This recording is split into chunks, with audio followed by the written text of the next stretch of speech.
Welcome back to live life with doctor Lalitha Padegal. ನಾನು ನಿಮ್ಮ ಅಂಕಿತಾ. ದಿನ ನಮ್ದು ಅಡಿಗೆ ವಿಡಿಯೋ ನೋಡಿ ಬೋರ್ ಆಗ್ತಾ ಇರುತ್ತಲ್ವಾ, ಸೊ ಅದಕ್ಕೆ ನಿಮ್ಗೆ ಇವತ್ತೊಂದು ಇನ್ಸ್ಪಿರೇಷನಲ್ ವಿಡಿಯೋ ತೋರ್ಸಕ್ಕೆ ಬಂದಿನಿ. ನಮ್ ದಾವಣಗೆರೆಯಲ್ಲಿ ಪ್ರಭಾ ಆಂಟಿ ಅಂತ ಒಬ್ರು ಇದಾರೆ. ಅವರು ಆರ್ಯವೈಶ್ಯ ನಮ್ ಕ್ಯಾಸ್ಟ್ ಅವರೇ. ಅವ್ರು ಎಷ್ಟು ಅವಾರ್ಡ್ಸ್ ವಿನ್ ಆಗಿದ್ದಾರೆ, ನಮ್ಗೆಲ್ಲ ಎಷ್ಟು ಇನ್ಸ್ಪಿರೇಷನ್ ಅಲ್ವಾ. ಸೊ ಈಗ ಅವ್ರು ನಿಮ್ಗೆ ಮಾತಾಡಿ ಕೇಳ್ಕೊಳ್ಳೋಣ, ಏನ್ ಅವಾರ್ಡ್ಸ್ ಬಂದಿದೆ, ಏನ್ ಬಂದಿದೆ. Hello aunty. ನಮಸ್ತೆ. ನಿಮ್ ಹೆಸರು ಆಂಟಿ? ಶ್ರೀಮತಿ ಪ್ರಭಾ ರವೀಂದ್ರ ಅಂತ. ನಾನ್ ಕೇಳಿದೀನಿ ಊರಲ್ಲಿ ನಮ್ ಕ್ಯಾಸ್ಟ್, ಎಸ್ಪೆಷಲಿ ನಮ್ ಕ್ಯಾಸ್ಟ್ ಅಲ್ಲಿ ತುಂಬಾ ಅವಾರ್ಡ್ ವಿನ್ ಆಗಿದೆ ಅಂತ. ಸೊ ನಾನ್ ನಿಮ್ ಬಾಯಿಂದನೇ ಕೇಳಿ ಜನಕ್ಕೆ ಹೇಳೋಣ ಅಂತ ನಾನು ಇಂಟರ್ವ್ಯೂ ತಗೊಳಕ್ಕೆ ಬಂದಿದ್ದೀನಿ. ನಿಮ್ಗೆ 1994 ಅಲ್ಲಿ ಕಲಾಕುಂಚ ಸಂಸ್ಕೃತಿ ಸಂಘದಲ್ಲಿ ಪ್ರಶಸ್ತಿ ಬಂದಿದೆ. ಏನ್ ಆಂಟಿ ಅದು? ಅದು ದಾವಣಗೆರೆ ಗೃಹಿಣಿ ಅಂತ ಬಂದು ಕಲಾಕುಂಚ ಸಂಸ್ಥೆಯಿಂದ ದಾವಣಗೆರೆ ಗೃಹಿಣಿ ಸ್ಪರ್ಧೆ ಅಂತ ಮಾಡಿದ್ರು. ಗೃಹಿಣಿ ಸ್ಪರ್ಧೆ ಮಾಡಿದಾಗ ಆಲ್ ಓವರ್ ದಾವಣಗೆರೆಯಿಂದ ಒಂದು 100 ಮೆಂಬರ್ಸ್ ಪಾರ್ಟಿಸಿಪೇಟ್ ಮಾಡಿದ್ರು. ಜಡ್ಜಸ್ ಎಲ್ಲ ಬಂದಿದ್ರು, ಎಲ್ಲಾ ಫೀಲ್ಡ್ ಇಂದ ಜಡ್ಜಸ್ ಬಂದಿದ್ರು. ಅವೆಲ್ಲ ಕ್ವಶನ್ಸ್ ಕೇಳಿ ಎಲ್ಲ ಕೇಳಿ ಮಾಡಿದಾಗ ಅದ್ರಲ್ಲಿ ಪ್ರಥಮ ಬಹುಮಾನ ಬಂತು. ಅದು ಬಂದಿದ್ದಾಗ ಬಹಳ ಸಂತೋಷ ಆಯ್ತು. ಮತ್ತೆ ಅಲ್ಲಿ ಜಡ್ಜಸ್ ಸಹ ಮನೆಗೆ ಬಂದು ಸಹ ಇಂಟರ್ವ್ಯೂ ಮಾಡಿ ಗೃಹಿಣಿ ಅಂದ್ರೆ ಏನು, ಅವ್ರು ಹೇಗಿರ್ತಾರೆ ಮನೆಯಲ್ಲಿ, ಹೇಗ್ ನಿಭಾಯಿಸ್ತಾರೆ ಅಂತ ಅದರಲ್ಲೂ ಕೂಡ ಪರೀಕ್ಷೆ ಮಾಡಿದ್ರು. ಹಾಗಾಗಿ ಬಂದಿದ್ದು ನಂಗೆ ಬಹಳ ಸಂತೋಷ ಆಯ್ತು. ನೋಡಿ ಎಷ್ಟು ಗ್ರೇಟ್ ಅಲ್ವಾ. ನಮ್ ಸ್ಟೇಟ್ ವೈಸ್ ಅಲ್ಲಿ ಅವ್ರಿಗೆ ಪ್ರೈಸ್ ಬಂದಿದೆ ಅಂತ. ಆಮೇಲೆ 2004 ಅಲ್ಲಿ ಪರಿಪೂರ್ಣ ಮಹಿಳಾ ಅಂತಾನು ಅದಕ್ಕೂ ನಿಮ್ಗೆ ಅವಾರ್ಡ್ ಬಂದಿದೆ. ಅದೇನಾಟಿ? ಅದು ಈ ಟಿವಿ ಪರಿಪೂರ್ಣ ಮಹಿಳೆ ಅಂತ ಅಂದ್ಬಿಟ್ಟು ಕಂಡಕ್ಟ್ ಮಾಡಿದ್ರು. ಆಲ್ ಓವರ್ ಈಗ ಕರ್ನಾಟಕ ಸ್ಟೇಟ್ ಇಂದ ಕಂಡಕ್ಟ್ ಮಾಡಿದ್ರು. ಅದರಲ್ಲಿ ಪರಿಪೂರ್ಣ ಮಹಿಳೆ ಏನು ಅಂತ ಅಂದ್ಬಿಟ್ಟು ಕ್ವಶನ್ ಬರ್ಲಿಕ್ಕೆ ಹೇಳಿದ್ರು. ನನಗೆ ಬಹಳ ಇಷ್ಟ ಅಂತ ಅಂದ್ಬಿಟ್ಟು ಕ್ವಶನ್ಸ್ ಬರ್ತದೆ. ಪರಿಪೂರ್ಣ ಮಹಿಳೆ ಅಂತ ಏನು ಅಂತ ಬಂದಾಗ ಅದ್ರಲ್ಲಿ ಸೆಲೆಕ್ಟ್ ಆಗಿ ಫಸ್ಟ್ ರೌಂಡ್ ಸೆಲೆಕ್ಟ್ ಆಗಿ ಮತ್ತೆ ಸೆಕೆಂಡ್ ರೌಂಡ್ ಸೆಲೆಕ್ಟ್ ಆಗಿ ಥರ್ಡ್ ರೌಂಡ್ ಸೆಲೆಕ್ಟ್ ಆಗಿ ಅಂತಿಮವಾಗಿ ಬೆಂಗಳೂರಿನಲ್ಲಿ ಫೈನಲ್ ತನಕ ಬಂದಿದೆ. ಅಲ್ಲೂ ಬಹಳ ಚೆನ್ನಾಗಿತ್ತು ಕಾಂಪಿಟೇಷನ್ಸ್ ಎಲ್ಲ. ಅದರಲ್ಲೂ ಸಹ ಫೈನಲ್ ನಾನು ಒಬ್ಳು ತಿಳ್ಕೊಳ್ಳಕ್ಕೆ ಬಹಳ ನನಗೆ ಸಂತೋಷ ಆಗ್ತಾ ಇದೆ. ನೋಡಿ, ಪರಿಪೂರ್ಣ ಮಹಿಳಾ ಅಂತೆ ಒಂದು ವುಮೆನ್ ಹೆಂಗಿರ್ಬೇಕು, ಹೇಗಿರ್ಬೇಕು, ಅದ್ರಲ್ಲಿ ಅವ್ರಿಗೆ ಅವಾರ್ಡ್ ಬಂದಿದೆ. ಎಷ್ಟು ಗ್ರೇಟ್ ಅಲ್ವಾ. 2016 ಅಲ್ಲಿ ನಿಮ್ಗೆ 62ನೇ ರಾಜ್ಯೋತ್ಸವ ಪ್ರಶಸ್ತಿ ಬಂದಿದೆ. ಅದೇನದು? ಅದು ದಾವಣಗೆರೆ ಡಿಸ್ಟಿಕ್ ಇಂದ ಪ್ರತಿ ವರ್ಷನೂ ರಾಜ್ಯ ಪ್ರಶಸ್ತಿ ಅಂತ ವಿತರಣೆ ಮಾಡ್ತಾರೆ. ಅದರಲ್ಲಿ ಆಲ್ ಓವರ್ ಎಲ್ಲಾ ಫೀಲ್ಡ್ ಇಂದನೂ ಸೆಲೆಕ್ಟ್ ಮಾಡ್ಕೊಳ್ತಾರೆ. ಅದ್ರಲ್ಲಿ ಸಮಾಜ ಸೇವೆನಲ್ಲಿ ನಮ್ ದಾವಣಗೆರೆ ಡಿಸ್ಟ್ರಿಕ್ಟ್ ನನ್ನನ್ನು ಸೆಲೆಕ್ಟ್ ಮಾಡಿ ರಾಜ್ಯ ಪ್ರಶಸ್ತಿ ಕೊಟ್ಟರುವಾಗ ನಂಗೆ ಬಹಳ ಸಂತೋಷ ಆಯ್ತು. ಬಹಳ ಅತ್ಯುತ್ತಮ ರೀತಿಯಲ್ಲಿ ಸನ್ಮಾನ ಮಾಡಿ ಮಾಡಿದ್ರು. ಅಷ್ಟು ಜನರಲ್ಲಿ ನಾನು ತಗೊಂಡಾಗ ನನಗೂ ಈ ಸಮಾಜದಲ್ಲಿ ಒಂದು ಸೇವೆ ಮಾಡಕ್ ಅವಕಾಶ ಸಿಗ್ತಿದ್ದಾರೆ ಅಂತ ಬಹಳನೇ ಸಂತೋಷ ಆಯ್ತು ನನಗೆ. ನೋಡಿ, ರಾಜ್ಯೋತ್ಸವ ಪ್ರಶಸ್ತಿ ಅಂತೆ, ಅದು ಒಂದು ವುಮೆನ್ ನಮ್ ಕ್ಯಾಸ್ಟ್ ಅಂದ್ರೆ ಎಷ್ಟು ನಾವು ಗ್ರೇಟ್ ಫೀಲ್ ಆಗ್ಬೇಕಲ್ವಾ. ಹಾಗೆ 2016 ನವೆಂಬರ್ ಅಲ್ಲೂ ನಿಮ್ಗೆ ಚೈಲ್ಡ್ ವೆಲ್ಫೇರ್ ಇಂದ ಒಂದು ಅವಾರ್ಡ್ ಬಂದಿದೆ, ಡೆಫ್ ಅಂಡ್ ಡಮ್ದು ಬಂದಿದೆ. ಅದೇನದು ನಿಮ್ದು ಅವಾರ್ಡ್? ವನಿತಾ ಸಂಬಂಧಿತ ಚೈಲ್ಡ್ ವೆಲ್ಫೇರ್ ಕಮಿಟಿ ಅಂತ ಮಾಡಿದ್ದಾರೆ. ಅದರಲ್ಲಿ ಮಕ್ಕಳಿಗೋಸ್ಕರ ಸಾಹಸು, ವಿಮೋಚನಾ, ಪ್ರೇಮಾಲಯ ಅಂತೆಲ್ಲ ಮಾಡಿ ಚೈಲ್ಡ್ ವೆಲ್ಫೇರ್ ಅಂತ ಮಾಡಿದ್ದಾರೆ. ಅದರಲ್ಲಿ ತೀವ್ರ ಮುಗ್ಗರು ಮಕ್ಕಳಿಗೆ ಚೇರ್ಮನ್ ಆಗಿ ಸೇವೆ ಸಲ್ಲಿಸಿದ್ದಕ್ಕೆ ಅದನ್ನ ಪರಿಗಣಿಸಿ ನಮ್ಮ ವನಿತಾ ಸಮಾಜದಿಂದ ಈ ಪ್ರಶಸ್ತಿ ಕೊಟ್ರು. ಆ ಪ್ರಶಸ್ತಿ ಕೊಟ್ಟಾಗ್ಲೂ ಬಹಳ ಸಂತೋಷ ಆಯ್ತು. ಮತ್ತೆ ಅಷ್ಟೇ ನನಗೆ ಜವಾಬ್ದಾರಿ ಇನ್ನೂ ಹೆಚ್ಚಿಸ್ತು ನನಗೆ ಪ್ರಶಸ್ತಿ ಇಲ್ಲ ನನಗೆ. ಓಕೆ, ನೋಡಿ, ಡೆಫ್ ಅಂಡ್ ಡಮ್ ಅದ್ರಲ್ಲಿ ಸರ್ವಿಸ್ ಮಾಡಿದಾಗ ಕೂಡ ಅವ್ರು ತುಂಬಾ ಅವಾರ್ಡ್ ಬಂದಿದೆ. ಎಷ್ಟು ನಾವು ಗ್ರೇಟ್ ಫೀಲ್ ಆಗ್ಬೇಕಂದ್ರೆ ನಮ್ಗೆ ಎಷ್ಟು ಇನ್ಸ್ಪಿರೇಷನ್. ನಾವು ಅವ್ರ ಫ್ಯಾಮಿಲಿ ಸಪೋರ್ಟ್ ನಿಮ್ಗೆ ತುಂಬಾ ಕೊಟ್ಟಿದಾರ? ಓಕೆ ನಮ್ಮ ಅವ್ರ ಫ್ಯಾಮಿಲಿ ಸಪೋರ್ಟ್ ಇಲ್ದಿರ, ನಿಮ್ ಫ್ಯಾಮಿಲಿ ಸಪೋರ್ಟ್ ಇಲ್ದಿರ ನೀವು ಬರಕ್ಕೂ ಆಗಲ್ಲ. ಯಾಕೆಂದ್ರೆ ಒಬ್ಳು ಗೃಹಿಣಿಯಾಗಿ ಮನೆಯಲ್ಲಿ ಅವ್ರ ಯಜಮಾನ್ರಾಗ್ಲಿ ಅಥವಾ ಮಕ್ಕಳೇ ಆಗ್ಲಿ ಸಪೋರ್ಟ್ ಕೊಟ್ರೆ ಮಾತ್ರ ಮುಂದಕ್ಕೆ ಹೋಗಕ್ ಸಾಧ್ಯ. ಅದೇ ತರ ನಾವು ಸಹ ಗೃಹಿಣಿಯಾಗಿ ಮನೆ ಕೆಲಸಗಳನ್ನ ನಿಭಾಯಿಸ್ಕೊಂಡು ಹೋದಾಗ ನಮಗೂ ಸಹ ಸಮಾಧಾನ ಸಿಗುತ್ತೆ. ಅದು ಆತ್ಮತೃಪ್ತಿ ಸಹ ನನಗಿದೆ. ಅದು ಆಮೇಲೆ ನಿಮ್ಗೆ ವಾಸವಿ ಮಹಿಳಾ ಸಮಾಜದಲ್ಲಿ ನೀವು ಸೆಕ್ರೆಟರಿ ಪ್ರೆಸಿಡೆಂಟ್ ಆಗಿ ವರ್ಕ್ ಮಾಡಿದಿರಲ್ವಾ? ಓಕೆ, ಎಷ್ಟು ವರ್ಷ ಅದು ವರ್ಕ್ ಮಾಡಿ? ಅದು ವಾಸವಿ ಮಹಿಳಾ ಸಂಘ 2 years ಪ್ರೆಸಿಡೆಂಟ್ ಅಂತ ಇರುತ್ತೆ. ಅದನ್ನ ಡೈರೆಕ್ಟರ್ ಆಗಿ ಕಂಪ್ನಿಯಲ್ಲಿ ಇದೆ. ಆಮೇಲೆ ಪ್ರೆಸಿಡೆಂಟ್ ಆಗಿ ವರ್ಕ್ ಮಾಡಕ್ ಬಹಳ ಸಂತೋಷ ಆಯ್ತು ನಮ್ಮ ಸಂಸ್ಥೆಯಲ್ಲಿ ಮಾಡೋದಕ್ಕೆ. ಅದರಲ್ಲೂ ಡಾಕ್ಟರ್ ನಾಗಮ್ಮ ಕೇಶಮೂರ್ತಿ ಅವರ ಸಂಸ್ಥೆ ಅವ್ರ ಕೈ ಕೆಳಗೆ ಮಾಡಿದ್ರೆ ಇನ್ನೂ ನನಗೆ ಬಹಳ ಸಂತೋಷ ಆಯ್ತು. ಹಾಗೆ ಬಹಳ ಸಂತೋಷದಿಂದನೇ ಈ ಅಧಿಕಾರ ವಹಿಸ್ಕೊಂಡು ಮಾಡಿದಾಗ ಎಲ್ಲಾ ತರದ ಸೇವೆನೂ ಅದನ್ನ ಮಾಡೋಕೆ ಅವಕಾಶ ಸಿಕ್ತು. ಅದರಲ್ಲಿ ಸಾಂಸ್ಕೃತಿಕ ಸೇವೆ ಆಗಿರ್ಬೇಕು ಅಥವಾ ಸಮಾಜ ಸೇವೆ ಆಗಿರ್ಬೋದು ಅಥವಾ ಹಾಸ್ಪಿಟಲ್ಸ್ ಆರೋಗ್ಯ ಸೇವೆ ಇರಬೇಕು.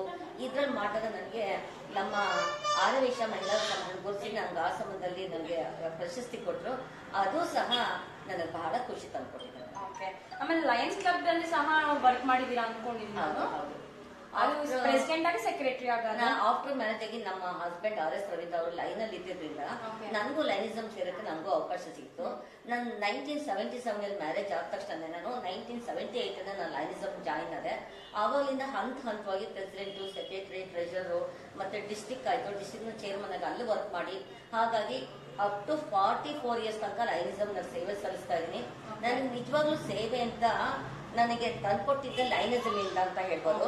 ಅಲ್ಲಿ ಸೇವೆ ಅಂತಂದ್ರೆ ಏನು ಅಂತಂದ್ರೆ ಒಂದ್ ಸಣ್ಣ ಪೆನ್ಸಿಲ್ ಆಗ್ಲಿ, ಒಂದ್ 10 ರೂಪೀಸ್ ಕೊಡ್ಲಿ, ಅದು ಎಷ್ಟು ಅವಶ್ಯಕತೆ ಇದೆ ಅಂತ ಗೊತ್ತಾಗಿದ್ದು ಈ ಲೈನಿಸಮ್ ಸೇವೆ ಅಂತ ಅದರಿಂದಲೇ ನನಗೆ ಗೊತ್ತಾಗಿದ್ದು. ಹಾಗಾಗಿ ಇದ್ರಲ್ಲೂ ಸಹ ನನಗೆ ಆತ್ಮತೃಪ್ತಿ ಸಿಕ್ಕಿದೆ ಮತ್ತು ಸಮಾಜ ಸೇವೆ ಮಾಡ್ಕೊಂಡು ಅವಕಾಶ ಮಾಡಿಸ್ಕೊಟ್ಟಿದ್ದಕ್ಕೆ ಈ ಸಮಾಜನ ಮತ್ತೆ ನಾನು ಗೃಹಿಣಿಯಾಗಿ ಬಂದಿದ್ದು ಒಂದು ಸಾರ್ಥಕತೆ ನನಗೆ ನೋಡಿ, ಸಮಾಜ ಸೇವೆ ಅಂದ್ರೆ ಎಲ್ಲರೂ ತುಂಬಾ ಜನ ಮುಂದೆ ಬರಲ್ಲ. ಇವ್ರು ನಮ್ ಕ್ಯಾಸ್ಟ್ ಅಲ್ಲಿ ಒಂದು ಫಿಮೇಲ್ ಆಗಿ ಅವರು ಸಮಾಜ ಸೇವೆ ಮಾಡ್ತಾ ಇದಾರೆ ಅಂದ್ರೆ ಅವ್ರಿಗೆ ಎಷ್ಟು ಧೈರ್ಯ ಇರಬೇಕು, ಎಷ್ಟು ಫ್ಯಾಮಿಲಿ ಸಪೋರ್ಟ್ ಕೊಟ್ಟಿರ್ಬೋದು ನಿಮ್ ಫ್ಯಾಮಿಲಿಯಲ್ಲಿ. ಆಮೇಲೆ ವೃದ್ಧಾಶ್ರಮ ಅಲ್ಲಿ ಸಹ 8 years ಸರ್ವಿಸ್ ಕೊಟ್ಟಿದ್ದೀರಲ್ವಾ? ಹೌದು. ಅದು ಏನದು ದಾವಣಗೆರೆ ಅಲ್ಲ? ದಾವಣಗೆರೆನಲ್ಲಿ ಹಿರಿಯ ವನಿತರ ಆನಂದಧಾಮ ಅಂತ ಮಾಡಿದ್ದಾರೆ. ಏನು ಅಂತಂದ್ರೆ ಆಫ್ಟರ್ ಅವ್ರದ್ದು ಆ ಮುದಿತನ ಆ ಜೀವನದಲ್ಲಿ ಅವ್ರು ಖುಷಿಯಾಗಿರ್ಬೇಕು ಅಂತಂದ್ರೆ ಹಿರಿಯ ವನಿತರ ಆನಂದಧಾಮ ಅಂತ ಹೇಳಿದ್ರು. ಅಲ್ಲಿ ಕಾರ್ಯದರ್ಶಿಯಾಗಿ ಸೇವೆ ಮಾಡಿದಾಗ ಅನೇಕ ಅನುಭವಗಳಾಯ್ತು. ಕೆಲವು ಸಾರಿ ವೃದ್ಧಾಶ್ರಮ ಬೇಡ ಅನ್ಸುತ್ತೆ, ಆದ್ರೂ ಸಹ ಕೆಲವರು ಅವ್ರ ಕಷ್ಟಗಳು ನೋಡಿದಾಗ ನಿಜವಾಗ್ಲೂ ಬೇಕು ಅಂತ ಅನ್ಸುತ್ತೆ. ಹಾಗಾಗಿ ಬೇಕು ಬೇಡ ಅವೆರಡದನ್ನು ಸಮಸ್ಯೆ ನಂಗೆ ಅರ್ಥ ಆಗುತ್ತೆ. ಹಾಗೆ ಅವ್ರ ಜೊತೆ ನಾನು ಸಹ ನನ್ನ ಫರ್ದರ್ ಇಯರ್ಸ್ ನಲ್ಲಿ ನಾನು ಹೇಗೆ ಲೈಫ್ ಲೀಡ್ ಮಾಡೋದು ಅವರಿಂದನೂ ನಾನು ತಿಳ್ಕೊಂಡೆ. ಹಾಗಾಗಿ ಅಲ್ಲೂ ಸಹ ನಾನು ಡ್ರಾಮಾ ಮಾಡೋದಾಗ್ಲಿ, ಡ್ಯಾನ್ಸ್ ಮಾಡೋದಾಗ್ಲಿ, ಸಂಗೀತ ಹೇಳ್ಕೊಡೋದಾಗ್ಲಿ, ಭಜನ್ಸ್ ಮಾಡೋದಾಗ್ಲಿ ಎಲ್ಲ ಹೇಳ್ಕೊಡ್ತಿದ್ದೆ. ಅಲ್ಲೂ ಸಹ ನನಗೆ ಬಹಳ ಖುಷಿ ತಂದ್ಕೊಟ್ಟಿದೆ. ಈ ಎಲ್ಲಾ ಸಮಾಜ ಸೇವೆ ಮಾಡ್ತಿದ್ದಾಗ ಇರ್ಬೋದು, ಹೊರಗಿನ ಹೋದಾಗ ಇವಳು ಏನಪ್ಪಾ ಹೊರಗಡೆ ಹೋಗ್ತಾಳೆ ಮಾಡ್ತಾಳೆ, ಹೀಗೆ ಮೊರತು ತಿರುಗ್ತಿರ್ತಾಳೆ ಅಂತ ಅನ್ಬೋದು. ಅಂದ್ರೆ ಅಂದವ್ರು ಅನ್ಕೊಂಡಿ ಅಂತಂದ್ರೆ ಅವ್ರ ಬಾಯಿಗೆ ಹೆದರ್ತಾಳೆ. ನಾನು ನನ್ನ ಸಮಾಜದಲ್ಲಿ ನಮ್ಮ ಮನೆಯ ಸಪೋರ್ಟ್, ಸಂಸಾರ ಸಪೋರ್ಟ್ ಇಂದ ನಾನು ನನ್ನ ಮನೆ ಕೆಲಸಗಳನ್ನ ಅಗತ್ಯದಿಂದ ಪೂರೈಸಿ ನಾನು ಹೋಗ್ತಿದ್ದೆ ಹೊರತು ಏನಿಲ್ಲ. ನಾನು ಮಾರ್ನಿಂಗ್ ಡೈಲಿ 4 o'clock ನಾನು ಹೇಳೋದು. ಹಾಗಾಗ್ಬಿಟ್ಟು ನನ್ನ ದೇವ್ರ ಪೂಜೆ ಮನೆಯಲ್ಲಿ ನನ್ ಏನ್ ಕೆಲಸ ಇದೆ ಅಷ್ಟನ್ನು ಮುಗಿಸೇ ನಾನು ರೆಸ್ಪಾನ್ಸಿಬಿಲಿಟಿ ಎಲ್ಲ ಮಾಡ್ಕೊಂಡು ಮನೆ ಎಲ್ಲ ರೆಸ್ಪಾನ್ಸಿಬಿಲಿಟಿ ಮುಗಿಸ್ಕೊಂಡೆ ಹೋಗ್ತಾ ಇದ್ದಿದ್ದು. ಹಾಗಾಗಿ ಬೇರೆಯವ್ರಿಗೆ ಇದನ್ನೆಲ್ಲ ನಾನು ಎಕ್ಸ್ಪ್ಲೇನ್ ಮಾಡಕ್ ಬರೋದಿಲ್ಲ. ಯಾಕೆಂದ್ರೆ ಮನೇಲಿ ಫಸ್ಟ್ ನಾವು ಸಮಾಜ ಸೇವೆ ಮಾಡೋಕೆ ಮನೇಲಿ ಫಸ್ಟ್ ಸರಿ ಇರ್ಬೇಕು. ಆಮೇಲೆ ಮಕ್ಕಳು, ಗಂಡ ಸೇವೆ ಇವ್ರದ್ದು ಕೆಲಸ ಕಾರ್ಯ ನೆಕ್ಸ್ಟ್ ಸಮಾಜ ಸೇವೆ. ಅದೇ ರೀತಿ ನನಗೆ ಮಾಡೋದಕ್ಕೆ ನಾನು ಟೈಮ್ ಅಡ್ಜಸ್ಟ್ ಮಾಡ್ಕೊಟ್ಟಿದ್ದೆ. ಪ್ರತಿಯೊಂದಕ್ಕೂ ಅಡ್ಜಸ್ಟ್ ಮಾಡ್ಕೊಂಡು ಎಲ್ಲ ಮಾಡ್ಕೊಂಡು ಹೋಗಿದ್ರಿಂದ ನಂಗೆ ಈ ತರ ಸಮಾಜ ಸೇವೆ ಮಾಡೋಕೆ ಅವಕಾಶ ಸಿಕ್ತು. ನಂಗೆ ಬಹಳ ಸಂತೋಷ ಸಿಕ್ಕಿದೆ. ನೋಡಿ, ವೃದ್ಧಾಶ್ರಮ ಅಲ್ಲಿ ಎಂಟರ್ಟೈನ್ಮೆಂಟ್ ಅಂತ ಪಾಪ ತುಂಬಾ ಜನಕ್ಕೆ ತುಂಬಾ ಇರಲ್ಲ. ಇಂಥವ್ರು ಇರೋರಿಗೆ ಅವ್ರಿಗೆ ಎಂಟರ್ಟೈನ್ಮೆಂಟ್ ನಾನು ವೃದ್ಧಾಶ್ರಮ ಅಲ್ಲಿ ಇದೀನಿ ಅಂತ ಅವ್ರಿಗೂ ಬೇಜಾರು ಇರಲ್ಲ. ಆಮೇಲೆ ನಿಮ್ದು ಸಾಹಸ ಇನ್ಸ್ಟಿಟ್ಯೂಷನ್ ಅಂತ ಅದೇನೋ ಕೇಳಿದೀನಿ, ಅದೇನೋ ಆಂಟಿ? ಅದು ಸಹ ವನಿತಾ ಸಮಾಜದಿಂದ ಬೈ ಬರ್ತು ಮಕ್ಕಳಿಗೆ ಮಾತುಗಳು ಬರ್ತಿರೋದಿಲ್ಲ. ಅವ್ರಿಗೆ ಕಿವಿ ಕೇಳ್ಸಂಗೆ ಅವ್ರಿಗೆ ಎಷ್ಟು ಹಿಯರಿಂಗ್ ಲಾಸ್ ಆಗಿದೆ ಅಂತ ಅಂದ್ಬಿಟ್ಟು ENT ಸ್ಪೆಷಲಿಸ್ಟ್ ಅವ್ರ ಹತ್ರ ಮಾಡಿ ಅವ್ರ ಹತ್ರ ಅಷ್ಟೇ ಹಿಯರಿಂಗ್ ಏಡ್ ಹಾಕಿಸ್ಬಿಟ್ಟು ಅವ್ರಿಗೆ ಶಬ್ದ ಕೇಳಿಸ್ಕೊಂಡಾಗ ನಾವು ಸ್ಪೀಚ್ ಥೆರಪಿ ಕೊಟ್ಟಾಗ ಅವ್ರು ಮಾತಾಡಕ್ ಬರುತ್ತೆ. ಆ ತರ ಮಾತಾಡಿದಾಗ ಫಸ್ಟ್ ಟೈಮ್ ಆ ಮಕ್ಕಳು ಅಮ್ಮ ಅಂತ ಮಾತಾಡೋದು ಬಹಳ ಖುಷಿ ಆಯ್ತು. ಅಲ್ಲಿ ನೋಡಿದಾಗ ಬಹಳನೇ ನನ್ಗೆ ಸಮಾಧಾನ, ಸಂತೋಷ ಸಿಕ್ತು. ಆ ಮಕ್ಕಳು ಅಮ್ಮ ಅಂತಂದ್ರೆ ನಿಜವಾಗ್ಲೂ ನನ್ನ ಕಣ್ಣಲ್ಲಿ ನೀರು ಬಂತು. ನೋಡಿ, ಅಂತವ್ರಿಗೂ ಇವ್ರು ಹೋಗಿ ಸರ್ವಿಸ್ ಮಾಡ್ತಾ ಇದಾರೆ. ಯಾರಿಗೆ ಹುಟ್ಟಿರಾಗ ಸ್ಪೀಚ್ ಬರಲ್ಲೋ ಅಂತವ್ರಿಗೆ ಸರ್ವಿಸ್ ಮಾಡಿ ಅಮ್ಮ ಅಂತ ಹೇಳ್ತಾರೆ ಅಂತ. ನಮ್ಗೆ ಅಮ್ಮ ಅಂದ್ಮೇಲೆ ಎಷ್ಟು ಖುಷಿ ಆಗುತ್ತಲ್ವಾ, ನಾವ್ ಎಷ್ಟು ಗ್ರೇಟ್ ಫೀಲ್ ಆಗ್ಬೇಕಲ್ಲ. ಇಂಥವ್ರು ಇನ್ಸ್ಪಿರೇಷನ್ ಇದ್ರೆ ಯಾರ್ ಮನೆಯಲ್ಲಿ ಬಿಡಲ್ಲ, ಯಾರ್ ವುಮೆನ್ಸ್ಗೆ ಹೋಗ್ಬೇಕು ಅಂತ ಇರುತ್ತೆ, ಬಟ್ ಅವ್ರಿಗೆ ತುಂಬಾ ರೆಸ್ಪಾನ್ಸಿಬಿಲಿಟೀಸ್ ಇಲ್ಲ, ಅವ್ರಿಗೆ ಹೋಗಕ್ಕಾಗಲ್ಲ. ಇಂಥವ್ರ ಇನ್ಸ್ಪಿರೇಷನ್ ವಿಡಿಯೋ ತಗೊಂಡ್ರೆ ನಮ್ಗೆ ಎಷ್ಟು ಎನ್ಕರೇಜ್ಮೆಂಟ್ ಬರುತ್ತಲ್ವಾ. ಆಮೇಲೆ ಇನ್ನೊಂದಿದೆ ಆಂಟಿ, ಅಖಿಲ ಕರ್ನಾಟಕ ಮಕ್ಕಳ ಸಾಹಿತ್ಯ ವೇದಿಕೆ ಇದೆ, ಅಲ್ಲೇನು ಏನೋ ಸರ್ವಿಸ್ ಮಾಡಿದೀರಾ? ಸರ್ವಿಸ್ ಮಾಡ್ತಾ ಇದ್ದೀನಿ, ಕಾರ್ಯದರ್ಶಿಯಾಗೂ ಸರ್ವಿಸ್ ಮಾಡಿದೆ. ಅದು ಕನ್ನಡಕ್ಕೋಸ್ಕರ ನಾವು ನಮ್ಮ ಕನ್ನಡ ರಾಜ್ಯೋತ್ಸವಕ್ಕೋಸ್ಕರ ನಾವು ವಿಪರೀತ ಕಾರ್ಯಕ್ರಮಗಳು ಮಾಡ್ತಾ ಇದ್ವಿ. ಹಾಗಾಗಿ ಸ್ಕೂಲ್ಗಳಲ್ಲಿ ಕನ್ನಡದ ಬಗ್ಗೆ ಕಾಂಪಿಟೇಷನ್ಸ್ ಇಡೋದು, ಆಮೇಲೆ ಅವ್ರಿಗೆ ಡಿಬೇಟ್ ಕಂಪೀಟ್ ಮಾಡೋದು, ಪ್ರತಿಯೊಂದು ಕನ್ನಡದಲ್ಲೇ ಮಾಡ್ಬೇಕು. ಈ ತರ ಕನ್ನಡಕ್ಕೆ ಸಂಬಂಧಪಟ್ಟಿದ್ದಂತ ಕಾಂಪಿಟೇಷನ್ ನಡೆಸಿ, ಸ್ಪರ್ಧೆಗಳು ನಡೆಸಿ ಅವ್ರನ್ನ ಉತ್ತೇಜನ ಮಾಡಿ, ಆಮೇಲೆ ಬೇಸಿಗೆ ಶಿಬಿರ ಸಹ ನಡೆಸಿ ಅದರಲ್ಲೂ ಮಕ್ಕಳನ್ನ ನಾವು ಮುಂದಕ್ಕೆ ತರ್ತೀವಿ.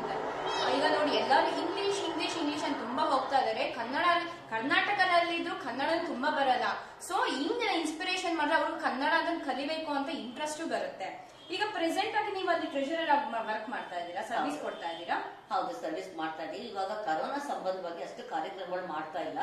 ಇದ್ರೂ ಸಹ ನಾವು ಕಾರ್ಯಕ್ರಮಗಳನ್ನ ಹಂತವಾಗಿ ಶಾಲೆಗಳಿಗೆ ಹೋಗಿ ಮಾಡ್ತೀವಿ. ನಾವು ಅದರಲ್ಲಿ ತಿಂಗಳಿಗೊಂದು 2 ತಿಂಗಳಿಗೊಂದು ಮಾಡ್ತೀವಿ. ಅಕಸ್ಮಾತ್ ಸಮಯ ಇತ್ತು ಅಂದ್ರೆ ತಿಂಗಳಿಗೆ 2-3 ಪ್ರೋಗ್ರಾಮ್ ಸಹ ಮಾಡ್ತೀವಿ. ಓಕೆ, ಕೊರೋನಾ ಅಂತ ಈಗ ಸ್ವಲ್ಪ ನೀವು ಸ್ಟಾಪ್ ಮಾಡ್ಕೊಂಡಿದ್ದೀರಾ? ಆಮೇಲೆ ಅನ್ನಪೂರ್ಣೇಶ್ವರಿ ದೇವಸ್ಥಾನದಲ್ಲಿ ನೀವು ಪ್ರೆಸಿಡೆಂಟ್ ಆಗಿ ಸರ್ವಿಸ್ ಮಾಡ್ತಾ ಇದ್ದೀರಾ. ಅಲ್ಲೂ ಸಹ ಮಹಿಳಾ ವಿಂಗ್ ಅಂತ ಓಪನ್ ಮಾಡಿದ್ರು. ಯಾವುದೇ ಸಂಸ್ಥೆ ಇರಲಿ ಅಲ್ಲಿ ಮಹಿಳಾ ಸಂಸ್ಥೆ ಇದ್ರೆ ಯಾವುದೇ ಆಗಲಿ ಮುಂದಕ್ಕೆ ಬರೋದು ಹಾಗೆ. ಹಾಗಾಗಿ ರೀಸೆಂಟ್ ಆಗಿ ಅಲ್ಲೂ ಮಹಿಳಾ ಸಂಸ್ಥೆ ಅನ್ನಪೂರ್ಣೇಶ್ವರಿ ಮಹಿಳಾ ಸಂಘ ಅಂತ ಮಾಡ್ಬಿಟ್ಟು ಅದ್ರಲ್ಲಿ ಏನು ಅಂತಂದ್ರೆ ವಾರಕ್ಕೊಂದ್ಸರಿ ಭಜನ್ಸ್ ಹೇಳ್ಕೊಡೋದು. ಮತ್ತೆ ಯಾರು ಟ್ಯಾಲೆಂಟ್ ಇದೆಯೋ ಅವ್ರನ್ನ ಟ್ಯಾಲೆಂಟ್ ನಾವು ಹುಡುಕಿ ಅವನ್ನ ಆ ಏರಿಯಾದವ್ರಿಗೆಲ್ಲನೂ ಉಪಯೋಗ ಮಾಡ್ಕೊಡೋದು. ಹಾಗಾಗಿ ಟೈಲರಿಂಗ್ ಶುರು ಮಾಡ್ಬೇಕು ಅಂತಿದ್ವಿ. ಕಸೂತಿ ಆಗಲಿ ಯಾವುದೇ ಇಲ್ಲಿ ಹೆಣ್ಮಕ್ಳಿಗೆ ಸಂಬಂಧಪಟ್ಟಿದ್ದಂತ ವಿಧಾನದಲ್ಲಿ ಅವ್ರನ್ನು ಮುಂದೆ ತಂದು ಅವ್ರನ್ನು ಸಮಾಜದಲ್ಲಿ ಮುಂದಕ್ಕೆ ತರೋಣಂತೆ ಅಂತ ಒಂದು ಉದ್ದೇಶದಿಂದ ಅಲ್ಲೂ ಸಹ ಅಧ್ಯಕ್ಷನಾಗಿ ಸೇವೆ ಆ ತಾಯಿ ನಂಗೆ ಅನುಕೂಲ ಮಾಡ್ತಾರೆ. ನೋಡಿ ಅದು ದೇವಸ್ಥಾನದಲ್ಲಿ ಇವ್ರು ಪ್ರೆಸಿಡೆಂಟ್ ಆಗಿ ಯಾರ ಟ್ಯಾಲೆಂಟ್ ಇದೆಯೋ ಅವ್ರು ಯಾರು ಏನ್ ಹೇಳ್ಕೊಡ್ಬೇಕೋ ಯಾರು ಇನ್ನೇನಾದ್ರೂ ಟ್ಯಾಲೆಂಟ್ ಇದೆಯೋ ಅದು ಆಚೆ ತರಬೇಕು, ಅದ್ರಿಂದ ಅವರು ಫೇಮಸ್ ಆಗ್ತಾರೆ ಅಂತ ಎಷ್ಟು ಇಂಟ್ರೆಸ್ಟ್ ಆಗಿ ಅವರು ಪಾರ್ಟಿಸಿಪೇಟ್ ಮಾಡಿದ್ರಲ್ಲ. So we have to feel very great of them. ಆಮೇಲೆ ನಿಮಗೆ ಪ್ರೆಸೆಂಟ್ ನಿಮ್ಗೆ ಯಾವ್ದು ಅವಾರ್ಡ್ ಬಂದಿದೆ ಅಂತ 2021 ಅಲ್ಲಿ? 2020 ನಲ್ಲಿ ಇದೆ ಆತ್ಮೂರಿ ಲಕ್ಷ್ಮೀ ನರಸಿಂಹ ಸೋಮಯಾಜರು ಅಂತ ಅಂದ್ಬಿಟ್ಟು ನಮ್ಮ ಆರ್ಯವೈಶ್ಯ ಕಮಿಟಿ ಪುನರುದ್ಧಾರಕರು. ಅವ್ರು ಪ್ರತಿ ವರ್ಷನೂ 5 years ಇಂದ ಬೆಂಗಳೂರಿನಲ್ಲಿ ಆ ಸಂಸ್ಥೆಯವರು ಇದು ಕರ್ನಾಟಕದಲ್ಲಿ ಪ್ರತಿಯೊಂದು ಡಿಸ್ಟ್ರಿಕ್ಟ್ ಒಬ್ಬೊಬ್ರಿಗೆ ಅವಾರ್ಡ್ ಕೊಡ್ತಾರೆ. ಅದೇ ರೀತಿ ಕರ್ನಾಟಕದಲ್ಲಿ ಎಷ್ಟು ಸ್ಟೇಟ್ ಅಲ್ಲಿ ಯಾರು ಹೀಗೆ ಸೇವೆ ಮಾಡ್ತಿದಾರೋ ಎಲ್ಲಾ ಫೀಲ್ಡ್ ಸೇವೆ ಮಾಡೋದು ಗುರುತಿಸಿ ಅವ್ರಿಗೆ ಪ್ರಶಸ್ತಿ ಕೊಡ್ತಾ ಇದ್ರು. ಆ ಪ್ರಶಸ್ತಿನ ನನಗೆ ಅವ್ರು ಹೇಳ್ಬಿಟ್ಟು ನಿಮ್ದು ಬಯೋಡೇಟಾ ಎಲ್ಲ ಕೊಡ್ಬೇಕು ಅಂತ ಹೇಳಿದಾಗ ನನಗೆ ಒಂದ್ ಕಡೆ ಸಂತೋಷನ ಆಯ್ತು, ಒಂದ್ ಕಡೆ ನನಗೆ ಹೇಳ್ಬಾರ್ದು ಅದನ್ನ ಮಾಡ್ಬಾರ್ದು ಅಂತ. ಯಾಕೆಂದ್ರೆ ನಾವು ಎಷ್ಟು ಸೇವೆ ಕರ್ಮಣೀಯವಾದ ಕಾರ್ಯ ಮಾಫನೀಶು ಕದಾಚಾರ ನಮಗೆ ನಾವೇ ಫಲಾಪೇಕ್ಷೆ ಇದ್ದಲೇ ಮಾಡ್ಬೇಕು ಅಂತದ ನಾವು ಎಲ್ರಿಗೂ ಹೇಳಿ ಮಾಡಿ ಅವ್ರಿಗೆಲ್ಲ ಗುರುತಿಸ್ಕೊಂಡು ಮಾಡ್ಬೇಕು ಅಂತ ನನ್ಗೆ ಇಷ್ಟ ಇಲ್ಲ. ಆದ್ರೂ ಸಹ ನಮ್ಮ ಮುಂದಿನ ಜನರೇಷನ್ಗೆ ಪ್ರೇರಣೆ ಆಗೋದಕ್ಕೆ ಹೇಳೋದಕ್ಕೆ ಹೇಳಲೇಬೇಕು ಮಾಡ್ಲೇಬೇಕು ಅಂತ ಬಿಟ್ಟು ನನ್ಗೊಂದು ಜಂಬ ಅಂತಲ್ಲ ಅಹಂಕಾರ ಅಂತಲ್ಲ, ಮುಂದಿನ ಜನರೇಷನ್ ತಿಳ್ಕೊಂಡು ಸೇವೆ ಅಂದ್ರೆ ಯಾವ್ಯಾವ ರೀತಿ ಹೆಂಗ್ ಕಷ್ಟ ಇರುತ್ತೆ ಮಾಡೋದು ಅವರು ಪ್ರತಿಯೊಬ್ರು ಮಾಡ್ಲಿ. ನಾವ್ ಎಲ್ಲಾ ತರನು ಋಣಗಳನ್ನು ತೀರ್ಸಕ್ಕಾಗಲ್ಲ. ಎಲ್ಲಾ ಋಣಗಳ ಸಹ ಸಮಾಜ ಋಣ ತೀರ್ಸೋದು ಒಂದು.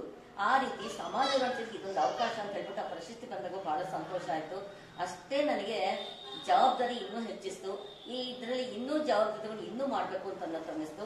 ಆಮೇಲೆ ಒಂದು 3 years ಬೇಕು ಭಗವದ್ಗೀತೆದು ಕಲಿಕೆ ಅಂತ ಅಂದ್ಬಿಟ್ಟು ಮಾಡಿದ್ರಲ್ಲಿ ಭಗವದ್ಗೀತೆನ ಅಷ್ಟು 18 ಅಧ್ಯಯನ ಮಾಡಿ ಕ್ವಶನ್ಸ್ ಕೇಳ್ತಾ ಇದ್ದಾರೆ. ಭಗವದ್ಗೀತೆ ಪ್ರತಿಷ್ಠಾನ ಅಂತ ಒಂದು ಸಂಸ್ಥೆಯಿಂದ ಎಕ್ಸಾಮ್ ಕಟ್ಟಿದ್ರು. ಅದ್ರಲ್ಲಿ ಈ ವಯಸ್ಸಲ್ಲಿ 3 ವರ್ಷದ ಹಿಂದೆ ಆ ಎಕ್ಸಾಮ್ ಕಟ್ಟಿ 2nd class ಅಲ್ಲಿ ಪಾಸ್ ಆದೆ. ಆವಾಗ ಓದಾಗ ನನ್ಗೆ ಏನ್ ಅನ್ನಿಸ್ತು ಅಂತಾನೆ ನಾನು ಕಾಲೇಜ್ ಲೆವೆಲಿಂದ 4 ಗಂಟೆಗೆ ಎದ್ದು ಓದ್ತಿದ್ದೆ. ಆವಾಗ ಅಂತಂದ್ರೆ ತಲೆಯಲ್ಲಿ ಇರ್ತಾ ಇತ್ತು. ಈ ಸಂದರ್ಭದಲ್ಲಿ ಬೆಳಿಗ್ಗೆ 4 ಗಂಟೆಗೆ ಎಕ್ಸಾಮ್ ಕಟ್ಟಿದಾಗ ಹೆಂಗ್ ಓದ್ಬೇಕು ಅವ್ನು 4 ಗಂಟೆಗೆ ಎದ್ದು 5 ಗಂಟೆ ತನಕ ಓದ್ಕೊಳ್ತಿದ್ದಾಗ ಮತ್ತೆ ನನ್ನ ಸ್ಟೂಡೆಂಟ್ ಲೈಫ್ ನಾಪ್ಕ ಬಂತು. ಅಷ್ಟೇ ಒಂದಿದಿಂದ ನನಗೆ ಈ ವಯಸ್ಸಲ್ಲಿ ಆಧ್ಯಾತ್ಮದ ಬಗ್ಗೆ ನಾನು ತಿಳ್ಕೊಬೇಕು ಅನ್ನೋ ಆಸೆಯಿಂದ ಅದ್ರಲ್ಲಿ ಭಗವದ್ಗೀತೆ ಎಕ್ಸಾಮ್ ನಲ್ಲಿ ಪಾಸ್ ಆಗಿದೆ. ಅದು ನನ್ಗೆ ಬಹಳ ಸಂತೋಷ ಸಿಗ್ತದೆ. ನೋಡಿ ಭಗವದ್ಗೀತಾ ಮಾಮೂಲಿಯಾಗಿ ನೋಡ್ಕೊಂಡು ಹೇಳ್ಬೇಕು ಬರಬೇಕಂದ್ರೆ ತುಂಬಾ ಕಷ್ಟ. ಅಂತದವ್ರು ಪಾರ್ಟಿಸಿಪೇಟ್ ಮಾಡಿ ಅದ್ರಲ್ಲಿ ಪ್ರೈಸ್ ಬಂದಿದೆ ಅಂದ್ರೆ ನಾವೆಷ್ಟು ಗ್ರೇಟ್ ಫೀಲ್ ಆಗ್ಬೇಕಲ್ವಾ. ಆಮೇಲೆ ಪಾಸ್ ಆಗಿದ್ದಾರೆ ಅಲ್ವಾ. ಆಮೇಲೆ ಇದು ಇವ್ರು ಬಂದಿರೋದು ಈಗ 2021 ಸ್ಟೇಟ್ ವೈಸ್ ಅಲ್ಲಿ ಡಿಸ್ಟಿಕ್ ಅಲ್ಲಿ ಇವ್ರೊಬ್ರು ಸೆಲೆಕ್ಟ್ ಆಗಿದ್ದಾರೆ ದಾವಣಗೆರೆ ಡಿಸ್ಟಿಕ್ ಅಲ್ಲಿ ತಗೊಂಡ್ರೆ. ನಾವೆಷ್ಟು ಗ್ರೇಟ್ ಫೀಲ್ ಆಗ್ಬೇಕಲ್ಲ, ಎಷ್ಟು ಇನ್ಸ್ಪಿರೇಷನ್ ಇದೆಯಲ್ವಾ. ಆಂಟಿ ನೀವೇನಾದ್ರೂ ಹೇಳ್ಬೇಕಂತೀರಾ ನಮ್ ಜನಕ್ಕೆ? ಏನು ಅಂತಂದ್ರೆ ನಮ್ಮ ಆರ್ಯವೈಶ್ಯ ಕಮ್ಯುನಿಟಿನಲ್ಲಾಗ್ಲಿ ಯಾರೇ ಆಗ್ಲಿ ಹೆಣ್ಮಕ್ಳಾಗ್ಲಿ ಒಂದ್ ಸಮಾಜ ಸೇವೆ ಇದ್ದದ ಅವ್ರನ್ನ ನಿಕೃಷ್ಟವಾಗಿ ಪರಿಗಣಿಸ್ಬೇಡಿ. ಅವ್ರು ಸಹ ಸಮಾಜದ ಋಣ ತೀರ್ಸಕ ಅವ್ರಿಗೂ ಒಂದು ಅವಕಾಶ ಕೊಡ್ರಿ. ಕೂಪ ಮಂಡಪದಂಗೆ 4 ಗೋಡೆ ಸುತ್ತಲೂ ಇರೋದಕ್ಕೆ ಎಲ್ಲರೂ ಹೇಳ್ತಾರೆ ಮನೇಲಿ ಹೋದ್ರೆ ಹಂಗೆ ಹಿಂಗೆ ಅಂತಂತಾರೆ.